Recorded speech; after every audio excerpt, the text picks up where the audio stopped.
Lenguaje y literatura, noveno grado. Guía 9. La novela policial. Licenciada Andrea Fernández de Pérez.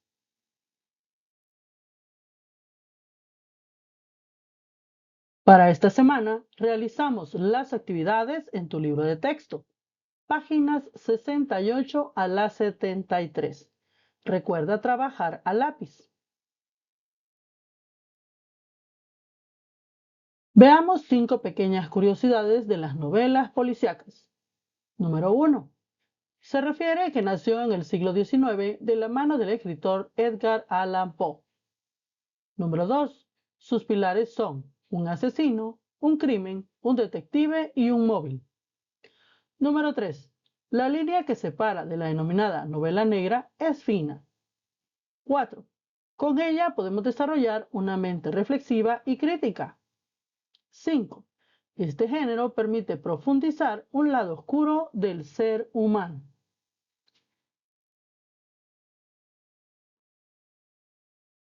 Página 68. Anticipación. Actividad número 1. Observemos las siguientes imágenes que están en tu libro de texto. ¿Qué observamos en la primera imagen? Hay 2 personas que parecen buscar algo y tienen la vestimenta peculiar de los detectives de aquella época. En la imagen 2 vemos una pizarra llena de mapas y fotografías unidas por un hilo. ¿Dónde has observado este tipo de imágenes?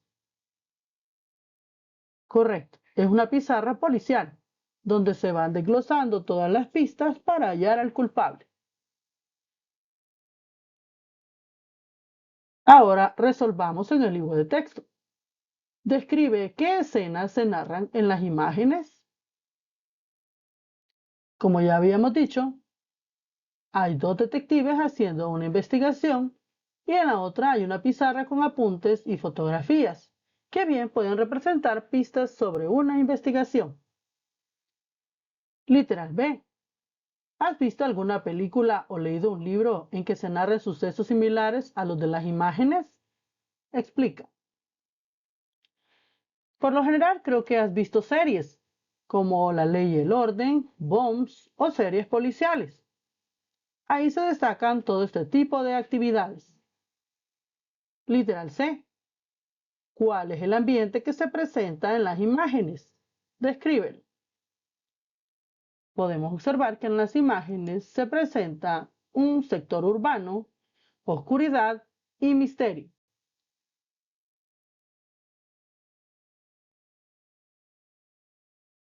Literal D. ¿Qué es un enigma? Recuerda que el enigma es el centro de toda novela policial, ya que todo gira para descubrirlo. Por lo tanto, un enigma es un misterio que no ha sido descubierto, por lo que no se puede explicar todavía. Literal E. ¿Qué pasos deben seguirse para resolver un enigma? Según las novelas policiales, el primer paso a seguir es mantener libre y despejada la escena del crimen. Por eso observamos que ponen listones amarillos alrededor de una escena del crimen. Número 2.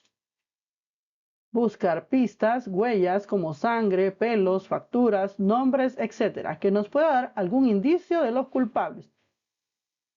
Número 3.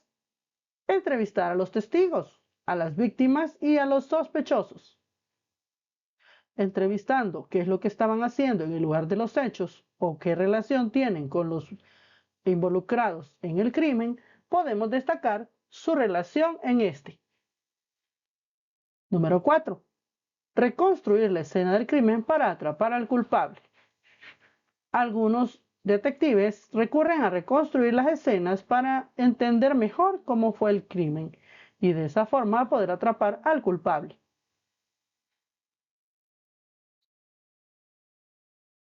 Página 69. Construcción. La novela policial. Actividad número 2. Leamos la siguiente información. Aquí tenemos un organizador gráfico sobre la novela policial. Esta está distribuida en características, tipos, elementos y ejemplos. Veamos primero qué es la novela policial. Dice que es un relato extenso que narra la investigación de un hecho delictivo y su resolución a través de la observación y deducción del detective. Entre sus características están: se utiliza un método de investigación deductiva, se mantiene el suspenso durante la investigación, existe un efecto de sorpresa al descubrir al culpable del crimen.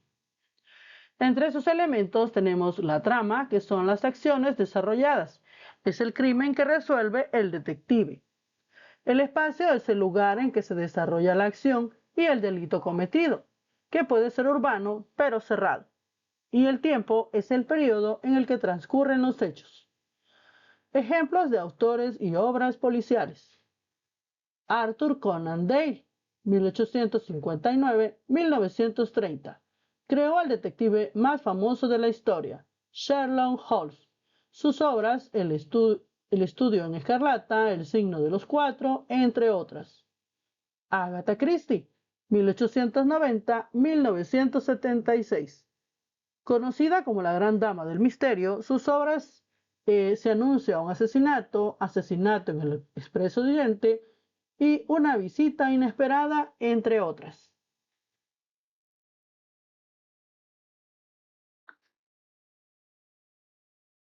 Clasificación de los personajes. Personajes principales son los que se desarrollan a lo largo de la historia. Estos pueden dividirse en protagonistas y antagonistas. El protagonista suele ser el detective analítico e intuitivo que sobresale en la narración. Los secundarios son los personajes que durante el relato favorecen o entorpecen la investigación. Pueden ser los testigos o los sospechosos del crimen. Comenta qué clase de personajes principales y secundarios conocemos en literatura.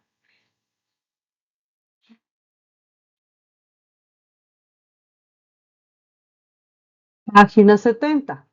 Actividad número 3. Leamos la siguiente información. Técnicas narrativas. Son mecanismos que utilizan los escritores para dar forma al tiempo en la historia.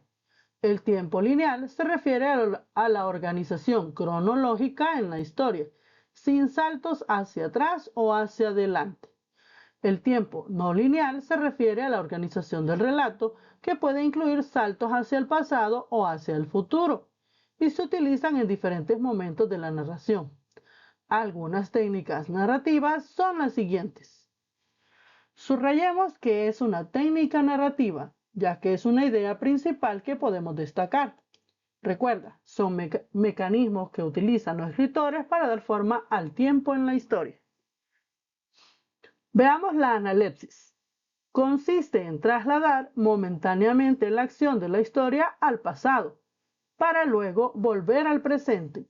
Esta técnica es conocida en el cine como flashback y es utilizada para describir el perfil de los personajes o para narrar situaciones previas que presentan acontecimientos relevantes para la historia.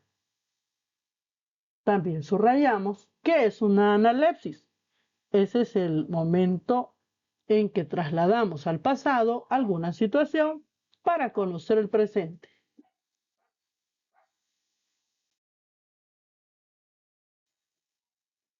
Analizamos el siguiente ejemplo. Recuerdo que fui en coche hasta su casa una noche, 3 semanas antes de que falleciera. Resultó que él estaba en la puerta de su casa. Yo estaba, yo acababa de bajar de mi carruaje cuando me di cuenta de que tenía los ojos fijos en algo tras de mí y que estaba aterrorizado. Me giré y vi algo que me pareció un enorme ternero negro que pasaba por delante del paseo. Estaba tan asustado y nervioso que me suplicó que fuese a mirar por donde el animal había desaparecido y lo buscase. Yo no estaba por ahí y este incidente tuvo la peor influencia en su ánimo. Me quedé con él toda la tarde. El perro de los Baskervilles, Sir Arthur Conan Doyle. Como podemos observar, en ese ejemplo se hace un retroceso hacia el pasado para explicar lo que sucedió. Prolesis. Consiste en trasladar momentáneamente la acción de la historia a un evento futuro que aún no ha ocurrido. Esta técnica también es conocida en el cine como flash forward y es utilizada para describir sucesos de la trama o de los personajes con la intención de crear expectativas en el lector. Analizamos el siguiente ejemplo. Nos rodean gentes de todas clases, de todas las nacionalidades, de todas las edades. Durante 3 días, estas gentes extrañas unas a otras vivirán reunidas, dormirán y comerán bajo el mismo techo. No podrán separarse. Al cabo de los 3 días seguirán distintos caminos para no volver, quizás a verse. Y sin embargo, dijo Poirot, supongamos que un accidente. Ah, no, amigo mío. Desde su punto de vista sería de lamentar, estoy de acuerdo, pero supongámoslo por un momento. Entonces todos nosotros seguiríamos unidos por la muerte. Asesinatos en el Expreso de Oriente, de Agatha Christie. Como podemos observar, el personaje hace una suposición de lo que pasará a futuro. Subrayamos que es la prolepsis. Recuerda, consiste en trasladar momentáneamente la acción de la historia hacia un evento futuro. Ahora veamos el siguiente ejemplo en un video. A ver si puedes identificar el flash forward y el flashback.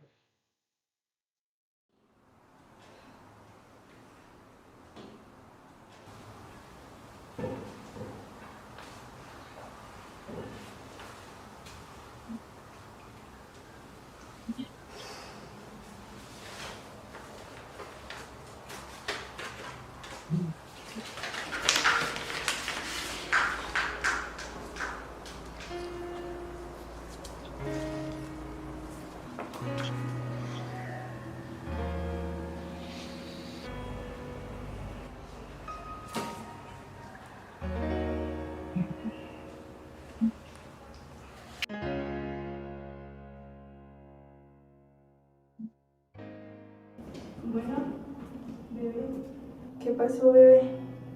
Ahorita no me pude hablar porque acá afuera está Raúl. Sí, si quieres, nos vemos la próxima semana. Sí, luego te hablo. Adiós.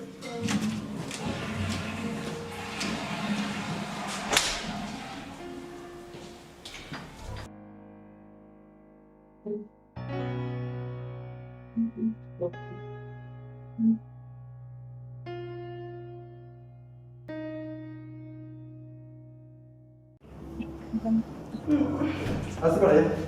¿Qué te pasa? ¿Con quién estabas hablando en el baño? No estaba hablando. ¿Cómo no? Yo te escuché. ¿Con quién estabas hablando? Que no estaba hablando con ¿Y entonces por nadie. qué te llevaste el celular? Ay, siempre No, empiezas no, no, no, a con tus ver. celos. A mí me dices la verdad. Ay, ya de que empieces con tus celos, ya me tienes harta.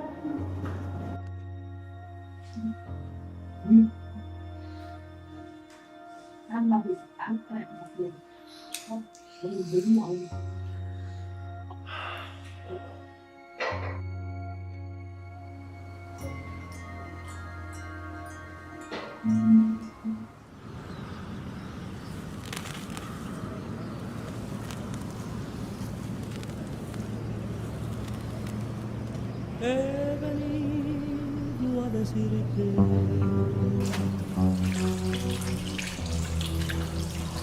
que te sigo queriendo. He venido a decirte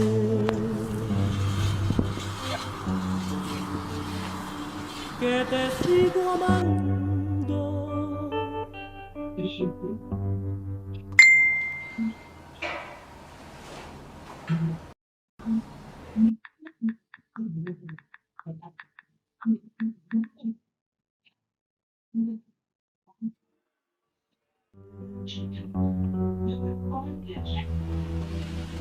He venido a decirte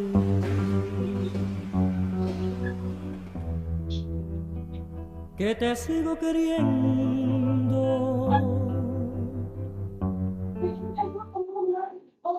Siguiente cortometraje de Leonardo Sparks.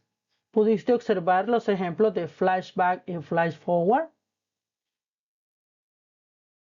Sí, hubo un momento en que él retrocedió en el pasado para recordar lo que la chica le había hecho, y luego hubo un momento en que él pensó en lo que podía hacer a futuro. Ahí tenemos el ejemplo entonces de flashback y flash forward. Continuamos.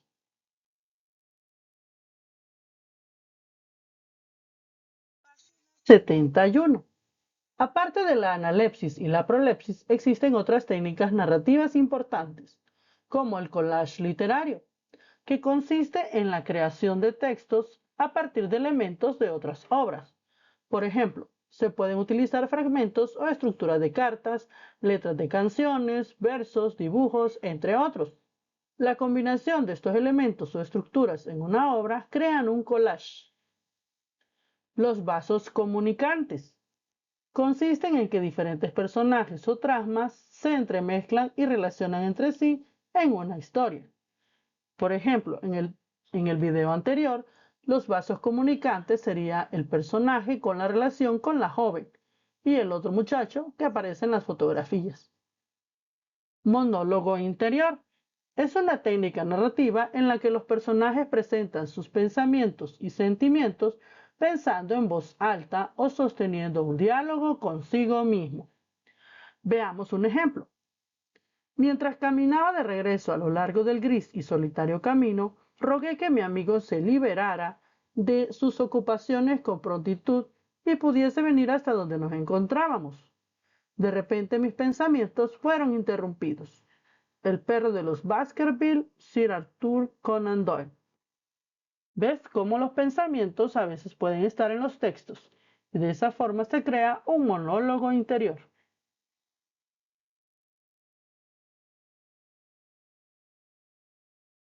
Ahora leamos los siguientes ejemplos e identifiquemos qué técnica narrativa se ha utilizado en cada fragmento.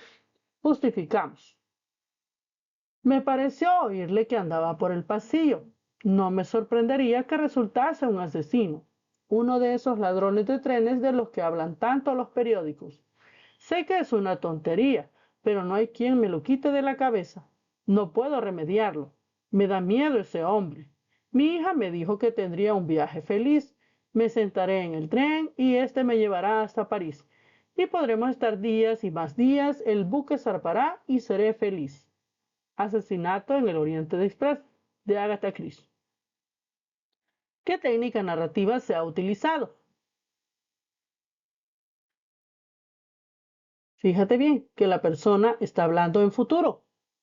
Por lo tanto, se ha utilizado prolepsis o flash forward, porque el personaje piensa en un suceso a futuro con su hija. Veamos el otro ejemplo. Luego, en un instante lo entendí todo. Recordé que el baronet había regalado a Barrymore sus viejas prendas de vestir. El mayordomo se las había traspasado a Selden para facilitar la huida. Botas, camisa, gorra, todo era de Sir Henry. La tragedia seguía siendo espantosa, pero al menos de acuerdo con las leyes de su país, aquel hombre había merecido la muerte. Con el corazón rebosante de agradecimiento y de alegría, expliqué a Holmes lo que había sucedido. El perro de los Baskerville, Sir Arthur Conan Doyle. En este ejemplo, cuando dice recordé, estamos entendiendo que hace una vuelta al pasado. Por lo tanto, se ha utilizado la analepsis o flashback, porque el personaje recuerda un suceso del pasado. Página 72. La exclamación. Actividad número 4. Leamos la siguiente información y resolvemos. La figura literaria de exclamación se usa para expresar emociones o sentimientos por medio de palabras o frases en las que se utilizan los signos de admiración. La exclamación es una frase o palabra que sirve para enfatizar o destacar algo en la narración. Su propósito es crear un efecto dramático o efusivo en la situación comunicativa expuesta. Las exclamaciones dependen del contexto para transmitir emoción, sorpresa, ironía o reflexión. Observemos el siguiente ejemplo. Tiene usted un carácter enérgico, mademoiselle, añadió galantemente Poirot, la más fuerte de todos nosotros. Oh, no lo crea, conozco a alguien más fuerte que yo. Asesinato en el Oriente Express, de Agatha Christie. Vemos cómo el primer uso de los signos de admiración enfatiza una cualidad y luego en el segundo una expresión de sorpresa porque la intención es de modestia en el personaje que se reserva.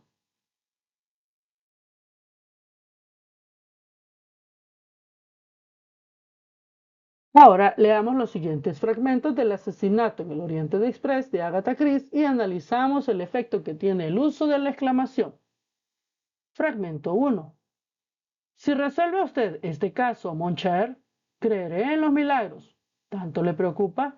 Naturalmente que me preocupa. Lo peor es que no le encuentro pies ni cabeza. En este caso vemos cómo creeré en los milagros está exaltando un deseo. Es más, enfatiza entusiasmo por resolver un enigma casi imposible. Fragmento 2. En esta época del año viaja muy poca gente, dijo mirando las ventanillas del coche cama detenido a su lado. Así es, convino Monsieur Poirot. Esperemos que la nieve no se interponga en el camino del tren Taurus. ¿Sucede eso? Ha ocurrido. Si no, este año, sin embargo, esperémoslo entonces, dijo Monsieur Poirot. Observamos que dice, esperemos que la nieve no se interponga en el camino del Taurus. Enfatiza un deseo. Por eso se usan los signos de exclamación, ya que está tratando de justificar que la situación no empeore. Página 73. Consolidación. Actividad número 5. Leamos el siguiente fragmento y resolvemos al final. El perro de los Baskerville. Sherlock Holmes, quien tenía por costumbre levantarse muy tarde por las mañanas, salvo en las no escasas ocasiones en las que no se acostaba, se encontraba sentado a la mesa del desayuno. Yo estaba de pie sobre la alfombra colocada enfrente de la chimenea y tomé en mis manos el bastón que nuestro visitante de la noche anterior había dejado olvidado. Se trataba de un grueso trozo de madera de la mejor calidad, con empuñadura en forma de bulbo, el tipo de bastón que se conoce con el nombre de abogado de Peynac. Justo debajo de la empuñadura había una gran placa de plata de casi 1 pulgada de ancho, en la que aparecía grabado a James Mortimer, MRSS de sus amigos del HCC, junto con la fecha 1884. Era el tipo de bastón que los médicos de medicina general, chapados a la antigua, utilizaban, de aspecto sólido, digno y que ayudaba a transmitir confianza. Y bien, Watson, ¿qué conclusiones puede extraer de él? Holmes estaba sentado de espaldas a mí y yo no le había dado ningún indicio de lo que estaba haciendo. ¿Cómo ha sabido lo que estaba haciendo? Empiezo a pensar que tiene ojos en la nuca. Creo que el doctor Mortimer es un caballero de cierta edad que ha alcanzado cierto éxito como médico y que es una persona apreciada. Bien, exclamó Holmes, excelente. Creo también que es probable que se trate de un médico rural y que la mayor parte de sus visitas las realice a pie. ¿Qué le hace pensar eso? Pues que ese bastón, que originariamente debió de ser muy bonito, está tan machacado que casi no puedo imaginarlo en un médico de ciudad. Perfectamente lógico, repuso Holmes. Además tenemos la inscripción, sus amigos del HCC.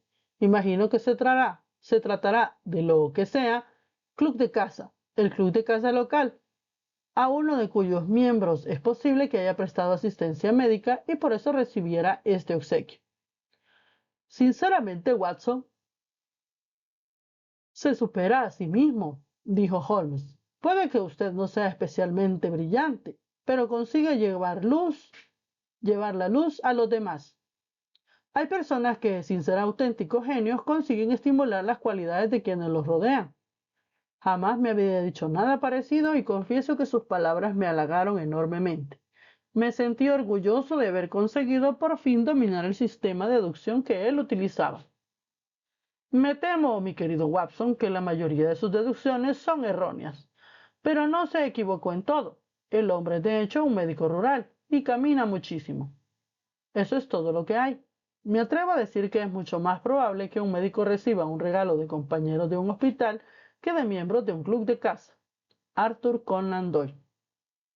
Ahora respondamos en el cuaderno.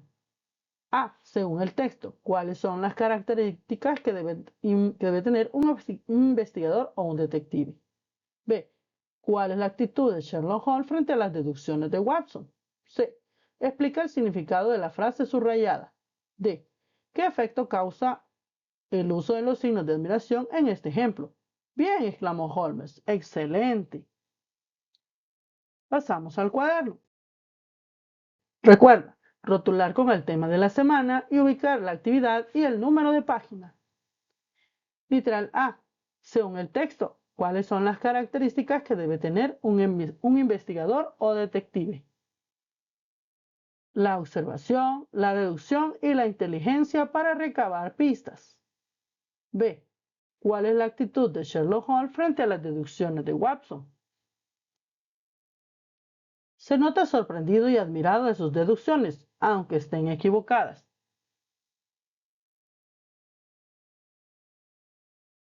Explica el significado de la frase subrayada. Que no lo considera inteligente, pero sobresale entre otros menos inteligentes que él. Creo que lo ofendió, ¿verdad? Literal D. ¿Qué efecto causa el uso de los signos de admiración en este ejemplo? Bien, exclamó Holmes. Excelente. Se entiende que hay entusiasmo y admiración de Holmes hacia las deducciones de Watson, aunque tiene un poco de ironía al final porque le dice que está equivocado.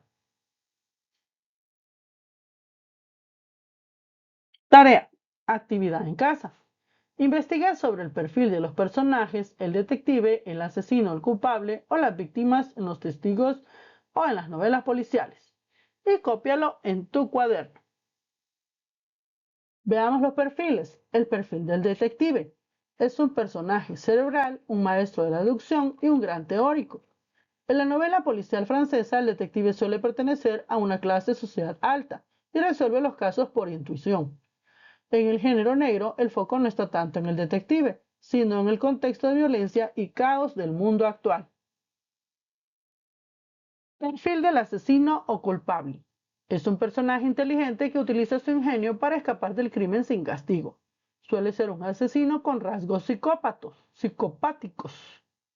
En muchos casos, el personaje que dirige la ruta de investigación siendo superior a la policía.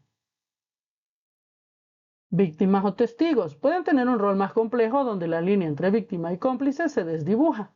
En algunos casos, las víctimas terminan haciendo justicia por mano propia. Copia esta información en tu cuaderno. Eso es todo. Muchas gracias por tu atención. Hasta la próxima semana. Felices vacaciones.